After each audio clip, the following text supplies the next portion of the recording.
mendengarkan firman Tuhan, sebelumnya kita akan bersatu hati di dalam doa. Mari kita berdoa. Terpujilah Engkau ya Allah, yang senantiasa menjaga, membimbing, dan menyertai di dalam setiap kehidupan kami masing-masing. Bahkan ketika pada saat ini, di dalam persekutuan orang tua murid yang kami lakukan, Engkau pun senantiasa membimbing dan menyertai kami dari kediaman kami masing-masing sampai ke tempat ini. Dan dalam rangkaian bakti kami saat ini, kami hendak membaca, merenungkan bagian dari firman Tuhan. Oleh karena itu kami memohon pertolongan Tuhan bagi kami melalui kuasa Roh Kudus, supaya apa yang hendak kami baca dan dengarkan sungguh itu menjadi suluh yang akan menuntun menerangi jalan hidup kami, terkhusus sebagai para orang tua murid. Mari Tuhan bersabda dan berfirman kepada kami, karena kami anak-anak-Mu ini siap sudah untuk mendengarkan. Di dalam dan melalui Yesus Kristus Sang Firman hidup kami berdoa. Amin. Saya mengajak kita untuk membaca bagian dari Yohanes, Injil Yohanes pasal 5. Injil Yohanes pasalnya yang kelima ayat 1 sampai 18.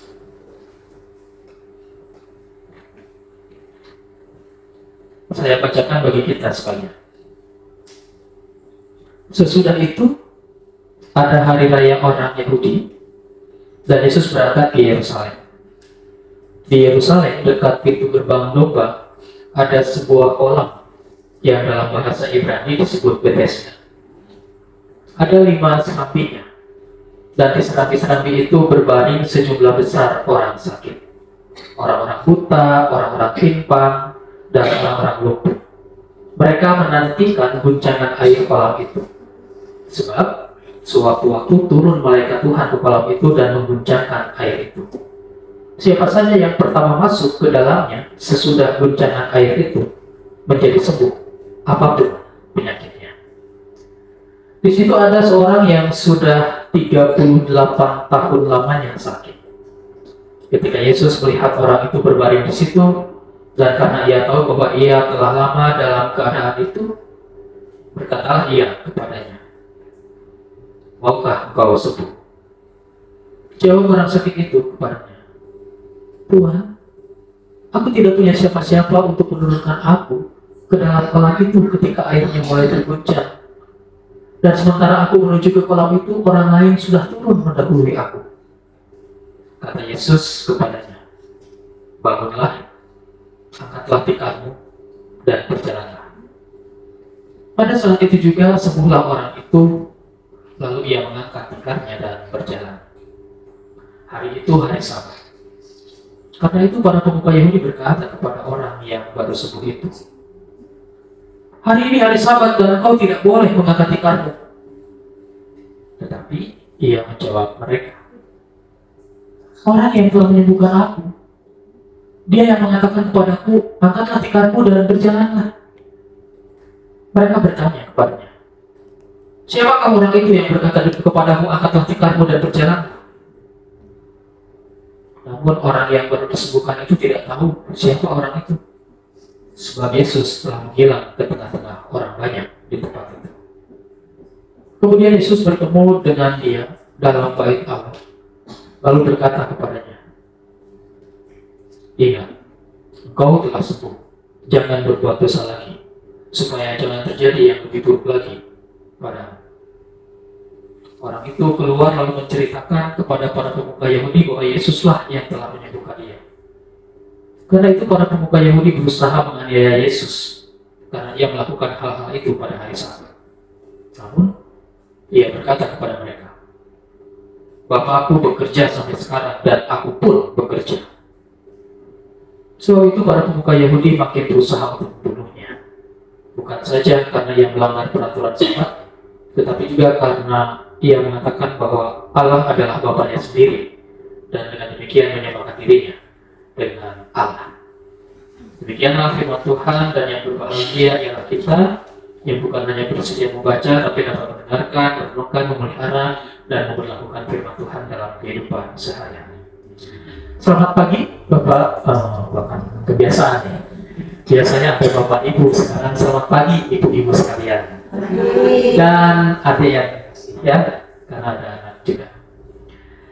Ibu-ibu yang dikasih Tuhan, ada sebuah cerita. Saya pegang saja ya. Konon katanya, ketika dulu tentara Amerika menyerang Vietnam, kita tahu ya, Amerika pernah menyerang Vietnam. Ada satu kompi tentara Amerika yang kalah. Melalui strateginya, para pejuang Vietcong, orang-orang Vietnam itu yang para pejuang disebut Vietcong, membuat banyak jebakan masuk ke bawah tanah, yang mengakibatkan satu kompi itu dibasmi dan hanya menyisakan 3 orang saja dari tentara Amerika tersebut. Dari satu kompi sisa 3 orang. Hingga akhirnya yang 3 orang ini dikejar-kejar ke dalam hutan. Dan dalam pengejaran itu mereka merasa bahwa mereka tidak akan pernah berhasil untuk bertahan hidup. Mereka mencoba untuk menghubungi bantuan melalui radio, bantuan udara. Namun tidak berhasil karena tidak ada sinyal. Maka terjadilah pertentangan di antara 3 orang itu, apakah harus melawan sampai mati sebagai seorang prajurit atau menyerah dan menjadi tahanan. Dengan demikian setidaknya mereka masih bisa hidup walaupun sebagai tahanan dan menderita. Jadi di antara pertentangan itu semuanya berujung pada kekalahan. Menyerah, mati ya kalah. Menyerah, ya kalah juga. Tidak ada pilihan untuk menang dan tidak ada pilihan berhasil lolos. Namun pun demikian mereka tetap melawan dengan daya yang ada. Menembakkan senapan mereka yang hampir kehabisan peluru sambil berlari. Hingga akhirnya radio mereka berbunyi dan ada sinyal, ada panggilan dari pangkalan udara. Mereka begitu bergembira. Dan mereka menjawab dan juga memberitahu kalau mereka sedang dalam keadaan terdesak. Karena pasukan Vietcong sudah sangat dekat. Mereka membutuhkan bantuan udara sesegera mungkin. Di tengah-tengah keadaan tersebut, pangkalan udara memberitahu bahwa bantuan udara segera dikirim dan membutuhkan waktu 15 menit menuju ke lokasi tempat mereka berdesak. Dan apa yang terjadi? Luar biasanya setelah mendengar itu, 3 orang tentara Amerika ini justru bangkit dengan sekuat tenaga melawan tentara Vietcong dan bisa melebihi waktu 15 menit dari yang dijanjikan oleh pangkalan udara. Ternyata jawaban dari pangkalan itu memberi pengharapan bagi mereka untuk terus berjuang.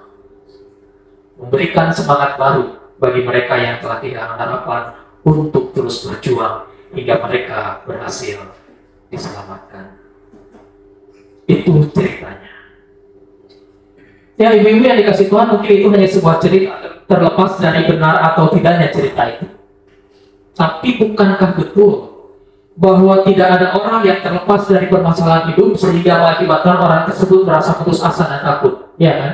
Setiap kita mungkin pernah mengalami yang namanya permasalahan dalam hidup, atau bahkan gara-gara permasalahan itu tidak sedikit mungkin yang sudah mulai kehilangan putus asa. Tapi ketakutan itu bukanlah untuk dihindari, justru untuk dihadapi. Itu juga yang selalu dihadapi oleh anak-anak yang sedang sekolah ketika misalkan menghadapi ujian sekolah atau tes atau apa namanya. Anak-anak kita kalau misalkan ketemu dengan UTS gimana tuh? Belajarnya harus lebih rajin.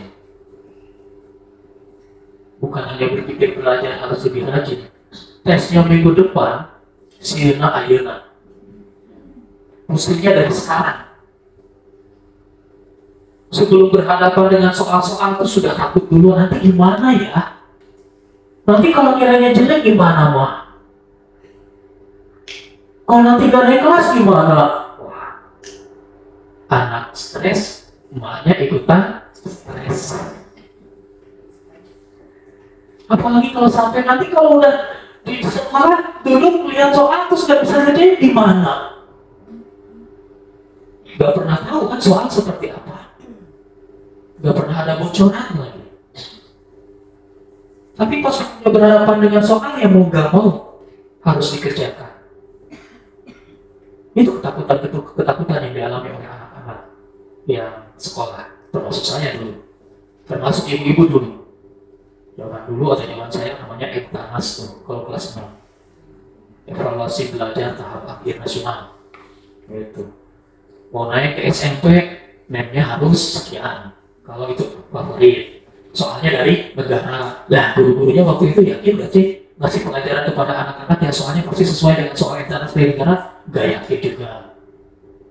Makanya sekarang sudah tidak ada ya nasional gitu, ujian sekolah kan? Lokal sekarang. Itu ketakutan anak-anak. Atau itu juga yang selalu kita hadapi sebagai orang tua. Berhadapan dengan sebuah perjuangan. Ada masalah dalam kehidupan rumah tangga, sebagai seorang istri, sebagai seorang ibu. Dan itu semua perjuangan. Perjuangan untuk membesarkan anak. Perjuangan untuk mendidik anak. Perjuangan untuk menyekolahkan anak. Dengan harapan mereka bisa tumbuh menjadi anak yang pandai, cerdas, dan dapat membanggakan orang tua. Kita orang tua harus bekerja, membanting tulang, mencari penghasilan, bangun pagi-pagi.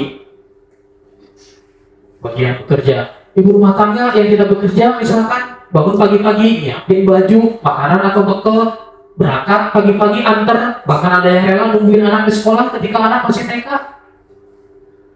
Kayak nggak punya kerjaan gitu di rumah, ada banyak kerjaan sih, tapi tetap nungguin. Semua hal yang kita lakukan itu adalah perjuangan yang tidak pernah berhenti. Kapan kita berhenti? Yaitu ketika kita sudah tidak mampu, sudah tidak berdaya.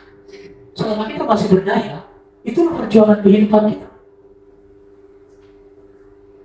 Kapan kita berhenti? Ketika kita melihat anak-anak kita sudah berhasil mendapatkan pekerjaan yang layak, ketika melihat anak-anak kita sudah menikah, ketika anak-anak kita sudah dapat menghidupi dirinya sendiri, ketika anak-anak kita bahkan balik berjuang untuk mengurus kita, orang yang tak berdaya itu. Di situ kita berhenti. Tetapi sebelum itu, kita masih terus berjuang. Bahkan selaku orang tua, melihat anaknya sudah nikah pun, udah punya anak tuh, kita punya cucu, tetap aja kita melihat anak kita itu, yang sudah punya anak itu, bisa jadi kita perlakukan seperti anak kecil. Udah makan belum kamu, Dek? Udah punya istri loh, udah punya anak, masih bilang makan, Dek. Nah, kitanya sendiri belum tentu udah makan. Perjuangan orang tua. Karena itu perjuangan kita selaku orang tua tidak mudah. Bukan hanya berjuang mempersiapkan anak-anak kita berhadapan dengan berat dan susahnya kehidupan, tapi juga mempersiapkan anak-anak kita supaya tidak serupa dengan dunia ini. Maka dari itu kita pun mengajarkan nilai-nilai moral melalui pendidikan Kristen. Lihat betapa ternyata hidup ini adalah sebuah perjuangan. Tanpa disadari, ibu-ibu semuanya ini berjuang. Bukan hanya untuk diri sendiri, bagi anak-anak, bagi suami. Dan dalam pembacaan kita hari ini juga demikian. Di Yerusalem dekat pintu gerbang domba ada sebuah kolam yang namanya Bethesda, dan Bethesda itu memiliki 5 serambi.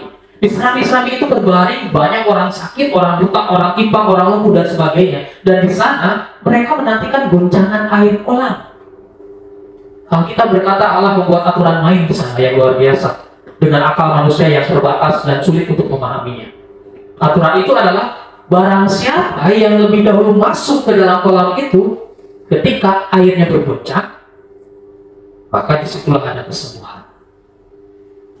Dan aturan ini membuat kita bertanya, kalau hal itu diberlakukan bagi orang sehat gak masalah, atau minimal bagi orang yang masih bisa berjalan gak masalah. Tapi masalahnya aturan ini diberlakukan bagi semua orang sakit dengan penyakit apapun, termasuk orang yang tidak bisa berjalan. Suka dipahami itu.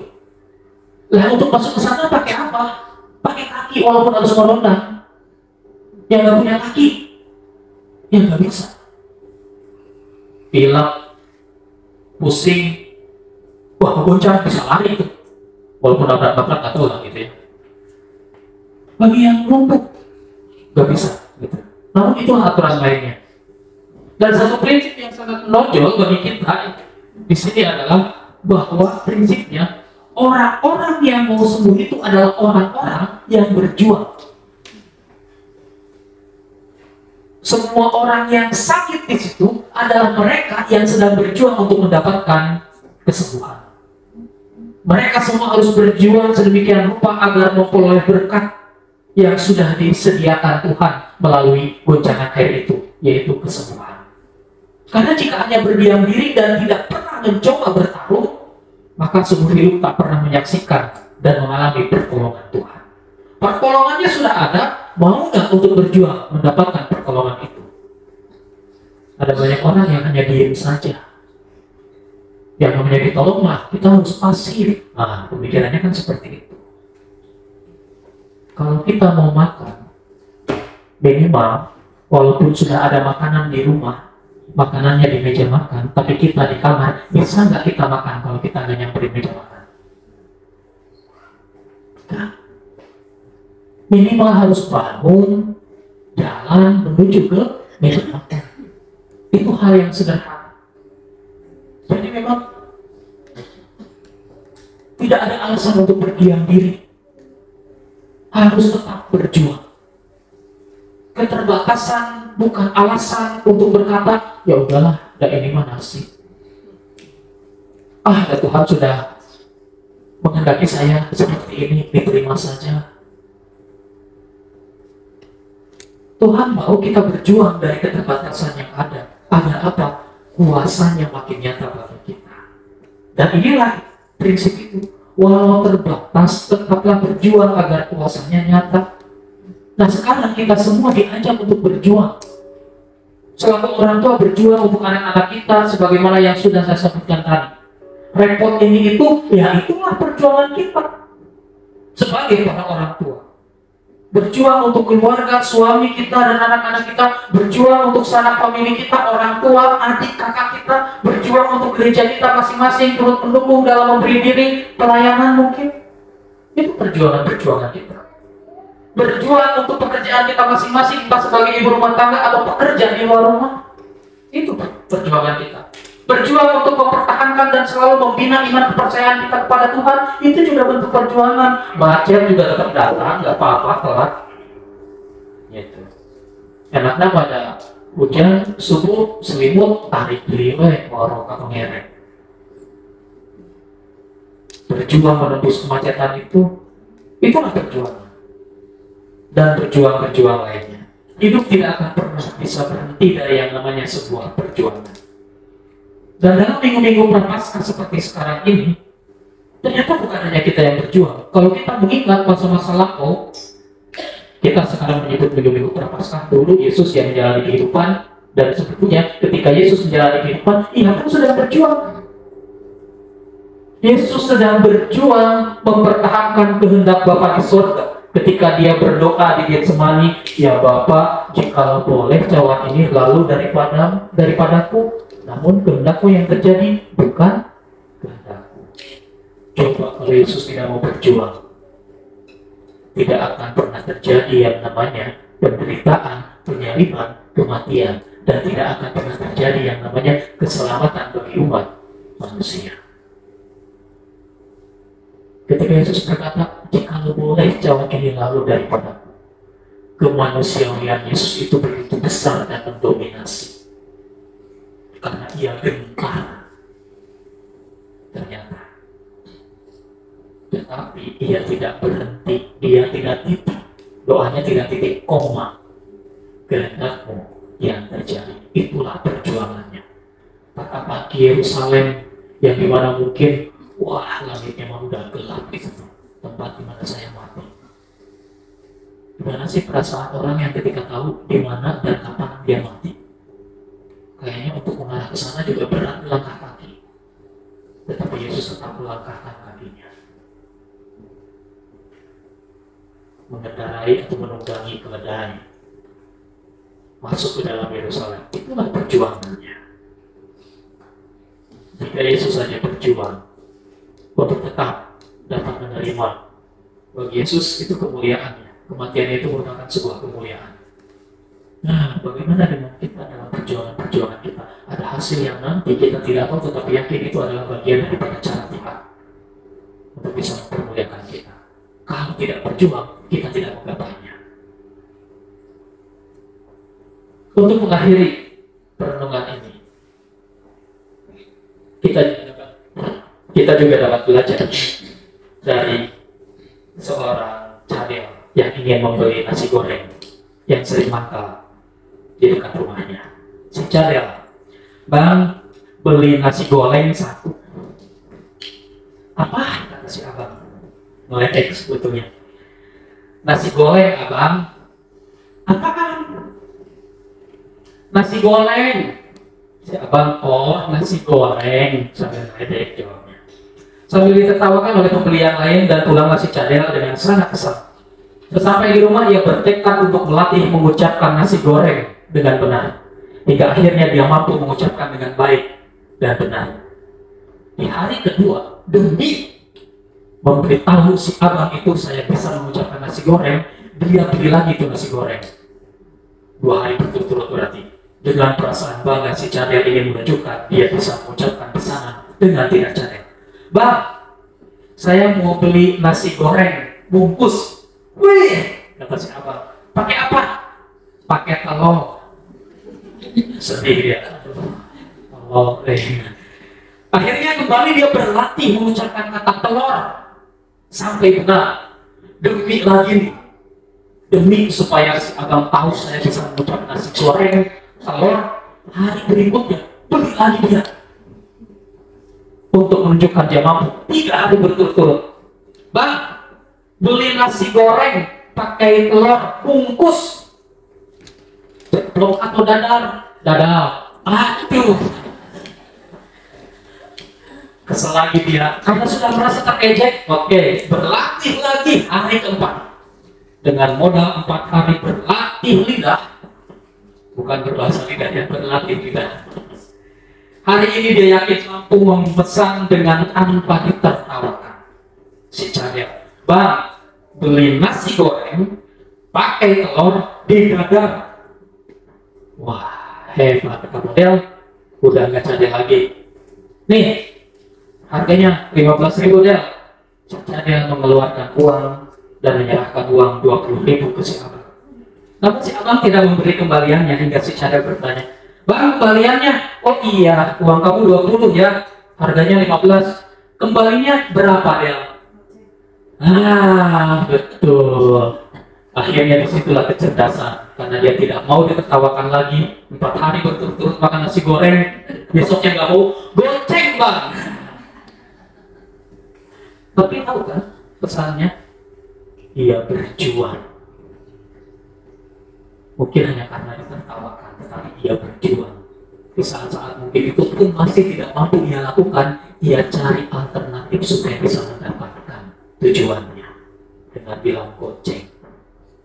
Itulah yang harus dilakukan oleh para orang tua. Mungkin ada saat-saat mentok melalui jalan ini, ada jalan yang lain, yang itu jalannya harus sesuai dengan kehendak Tuhan.